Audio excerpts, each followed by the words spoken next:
So Forest are now officially the highest ranked team left in the FA Cup. And we've got Exeter. Is there a giant killing coming, or are Forest gonna breeze through? Welcome to the match preview.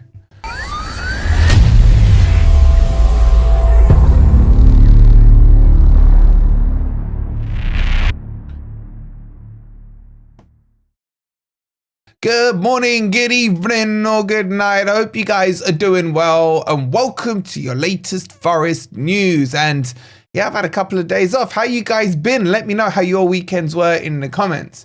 But more importantly, we do this every year, and I'm going to do it again.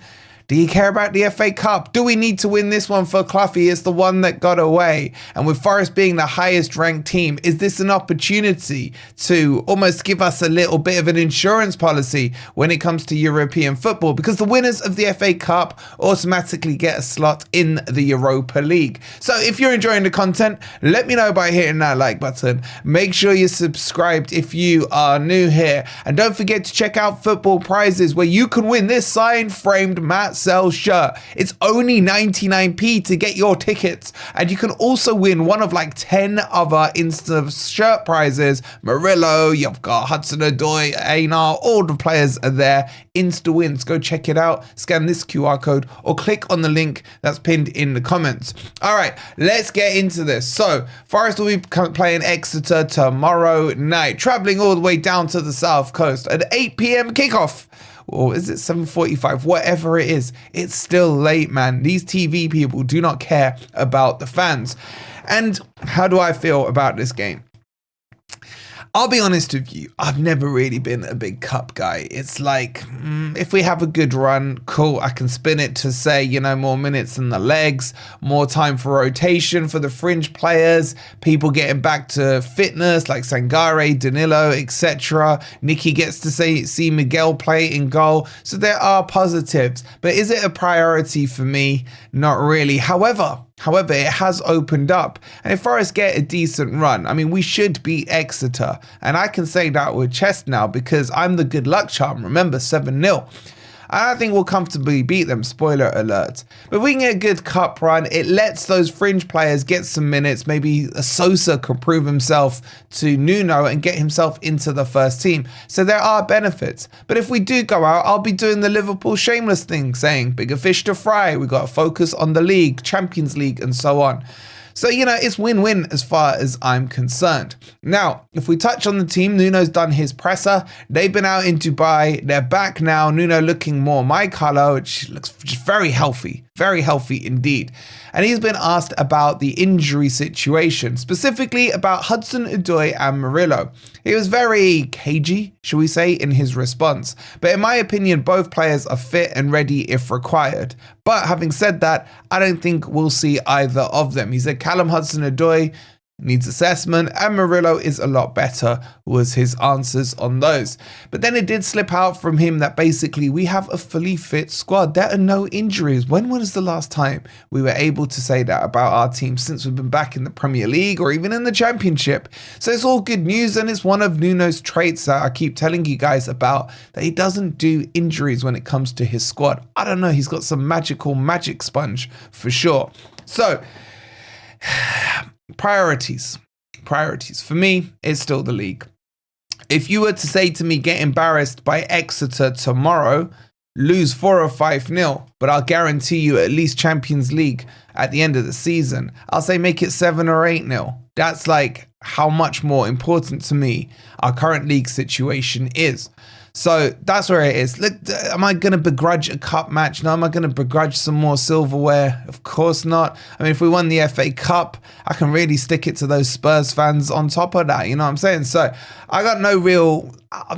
I'm Switzerland on this, is the best way I can describe it. I'm Switzerland. I'm neutral. So let's have a look at the team sheet, and let me tell you what I think is going to happen tomorrow night. All right, so this was the team that thumped Brighton last time Forest were out on the pitch in that 3-4-2-1 formation, and I expect to see some wholesale changes, but at the same time I'm having a debate about some of the players. So your input would be much appreciated. Make sure you get it in the comments. Let's start with the simple ones, right? Sales will definitely be rested, and we will see Miguel coming in. I think that's nice and easy to start with. I guess the question is, does he stick with this formation? To be honest, I would quite like to see him stick with it because I think it looked quite balanced. And that gives you the issues in the defense, which we'll come on to in a minute. I think what we will see is Danilo and Sangare starting. To me, that just makes sense. Maybe get them 60 minutes, the old classic cliche minutes and legs and what have you. So I can see that one happening. I think Danilo and Sangare will start. So I'll go with those two in the middle. Now, Einar for me needs resting. I mean, he always looks tired after about 5 minutes. I can see that happening, and I can see De Silva coming in on that right wing back position. And I would say Nico Williams deserves a rest as well. And you could see either Tuffolo or Moreno coming in. I think it'll be Moreno, to be honest. And then with Morgan Gibbs-White and the front three, it's going to be Taiwo. I mean, somehow he's got to find a goal or two. This is his best chance. If Taiwo can't score against Exeter, and this is no disrespect to Exeter, then we really, really are in trouble with our backup. Morgan Gibbs-White, he's going to protect him and rest him. Callum Hudson-Odoi won't come in. I think what he could do is go Sosa here on the left-hand side of the 10, take Elanga out, and also bring in Jota, and have that as the double 10, if you like. And that brings on to the question of what does he do in defense? Well, for me, Murillo is not going to play this one. We know he's recovering from that knock against Brighton, so we can rule him out. So there are a couple of options. He could go to the back four. If he wanted to go to a back three, maybe he just brings in Tuffolo and does that. Or he could, in fact, bring in Bolly. Bring Bolly into the right-hand side. That's what I would do. Switch Morato across back to his natural left position. And keep Milenkovic in, who's just, he's just Milenkovic. So that's one option. The other one, as I mentioned, as we saw against Luton, he did bring Tuffolo and Moreno in, and he played them in that back three, having one as a fullback, wing back, should I say, and one as a CB. So that could happen. Outside of that, I don't think this will be a million miles off. I think the question is he going to go back three or back four? If he goes back four, I think Milenkovic gets dropped and you see Morato and Bolly as the two. I definitely think Moreno and De Silva will start. And then it's the question of, does he add a 10 in? Maybe he brings in an Anderson there.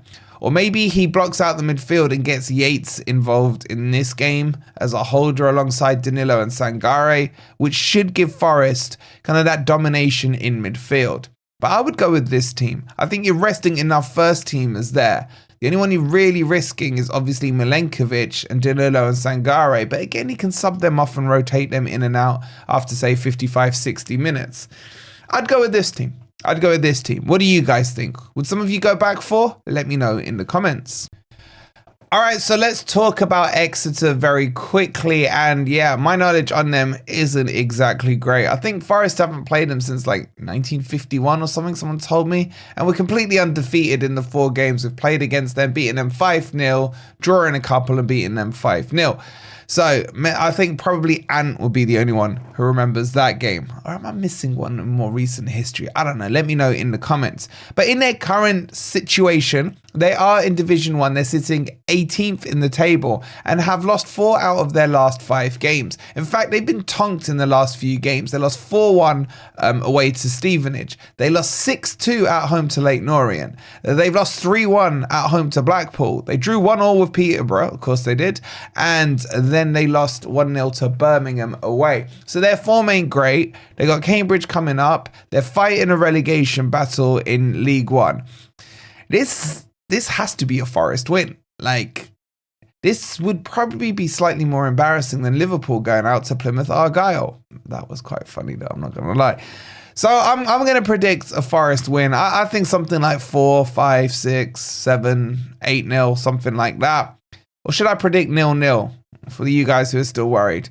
I'm going to go 4-0 Forest. I think this should be very comfortable. My question is, are Forest going to play that Nuno-style counter-attacking football? Or are we going to see Forest dominating the ball and really, really show another side to yet another one of Nuno's artilleries?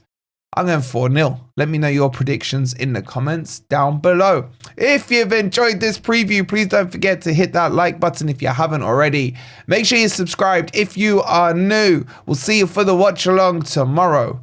Come on, you Reds.